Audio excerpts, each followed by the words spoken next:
In the studio in Johannesburg is John Wallington, the CEO of Coal of Africa. Let's have a quick look at some of the numbers though before we speak to John. Revenue from the sale of coal for the 6 months totaled $87.3 million compared to $125.8 million for the comparative period. And that was due to lower coal prices, it says here, and also reduced production as a result of the strike action and subsequently lower sales volumes. The loss for the 6 months under review amounted to just under $112 million or 14.39 cents per share, etc. So it sounds like a tough 6 months, John. Yes, well, for two reasons. One, I think we've shared with Mooiplaats the saga that we've gone on with the whole of in South Africa the second 6 months in terms of the labour situation, where the Mooiplaats lost about 6 weeks, both with the protected and unprotected strike. And unfortunately, there were some dismissals and some reinstatements. But it is a mine already that was in tough times, and we are on the process of restructuring it, which could actually end up being disposed of. Because when you talk about the numbers for Coal of Africa, Coal of Africa is a junior company that is essentially an exploration play at the moment, where our value is in the coke and coal assets in Limpopo. And so in the next 6 months, we're hoping to certainly either dispose or completely restructure both Mooiplaats and Wallington. What would be your ideal? Would it be a restructuring or a sale to somebody? I think first price for both Wallington and Mooiplaats is disposal. They are non-core to the company. They have been a massive distraction. They were always very high costs operations, and in the current climate where the thermal coal price has come down substantially, they're just, and the fact is that we have also an allocation out of Matola, so our rail and port costs are also higher than the Richards Bay leg. And the combination of those two means that the current operation is just not covering its costs. Yeah, is it a case that perhaps you might be selling if you do manage to sell it at the bottom of the cycle?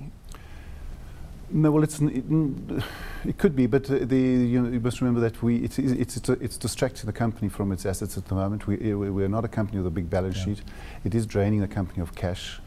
And we can't afford that, so we need to restructure it. The value for that company will be to combine it synergistically with some of the assets around there, and that's where the value will come from the operation.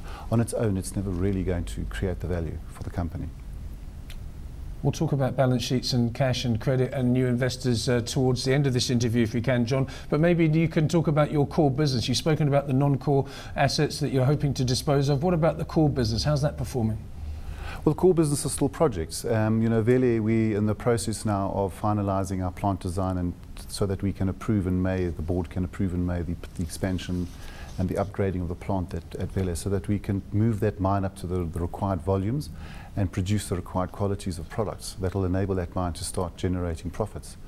And that's critical. That's the first element of our strategy.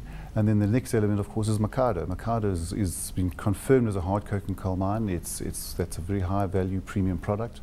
We need to get Mikado moving. There's three elements that we need to do there. We are at an advanced stage with our feasibility study. We want to finalise an empowerment partner that can take its share of the funding, and then we can move forward with both the regulatory approvals and the securing the funding for the project. How important is Mikado? Because you put out a separate SENS release alongside your interim results, so it seems to be of great importance to you. Mikado is very important to the company. That is the project that will add substantial value to this company and to its shareholders in the future. The strategy for this company was always to develop the coke and coal assets in Limpopo.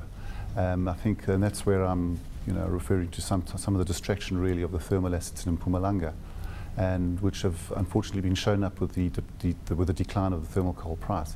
So it's critical that we develop Mikado in the next 2 to 3 years, and it'll be the first hard coke and coal producer in the country of substantial volumes, and it'll both be able to satisfy the domestic demand and exports. The thermal coal price, you say, coming down quite hard, but it must encourage you to see the Chinese economy stabilising after many people thinking there was going to be a hard landing. And presumably, if that continues to be the case, then internationally coal prices will start to recover. Any evidence of that at the moment? No, there isn't, but I agree with you. Certainly, I think my gut feel for the balance of this calendar year is that thermal prices are going to be tough. I don't think we're going to see a substantial revision, and of course that can change very quickly with different events happening. But one would hope that we are bouncing along the bottom, and that's what we would start to see an improvement next year. Coking coal has come off the bottom, and I think fundamentally, the fundamentals of coking coal supply and demand over the next couple of decades look very, very good. So if one can get through the next year or two, the medium to long term future looks very bright for coking coal. The first part of your announcement this morning, John, didn't deal with losses, didn't deal with strikes. It dealt with what you see as the key development of the last 6 months. And I'll read what you've said now. It says, the key development of this period was the strategic partnership agreement signed with Beijing Haohua Energy Resource Company Limited. Can you tell us exactly the details? We have spoken about it before, but maybe you could just remind us. Well, they're now a 23% shareholder in the company. We've got a capital injection of $100 million into the company, which will now enable the company to strengthen the balance sheet to the extent that we now can carry on in the next 12 months to achieve the kind of things that I've spoken about. Firstly, the disposal of the assets that we need to dispose of, and developing and commissioning the Vele project, and moving forward to developing Mikado. So it's critically important that junior companies like Coal of Africa have core shareholders like that. Certainly, the discussions we've had so far with them, I think we're going to get value both from the capital investment, as well as they want to get quite involved, and they're going to assist us both technically and in the market. They tend to have the same. They tend to have the same customers that coking coal customers have. They sell the products that they sell out of China are the same customers that we will tend to be targeting for our coking coal. So there's going to be synergies there. There's an awful lot of debate about the nature of Chinese interest in Africa, the way they go about their business, and how they have done historically and how they're doing so today. Are you happy with the partnership? Are they good partners to have?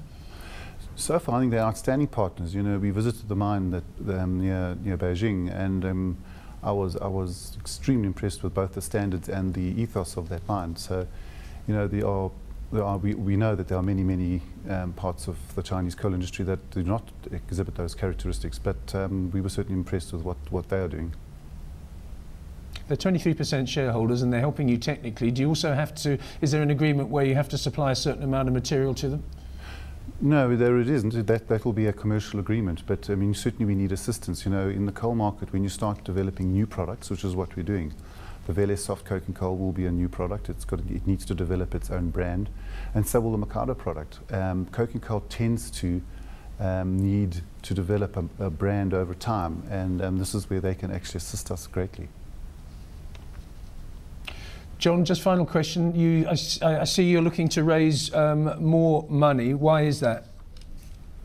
Well, we're not looking at raising money in the short term. The $100 million is in, and until we have the Mikado project approved, that's when we'll be securing funding to build that project. But that will be ring-fenced for that specific project. So we're not looking for funding outside the Mikado project. Okay, but when you do, will it be done with your 23% partner, or will you go to the market for it? Well, that's going to be a combination of both equity, debt, and project financing, and including the capital injection that we will be receiving from our empowerment transaction, which is which is at an advanced stage, and hopefully that will conclude in the next 3 to 6 months as well.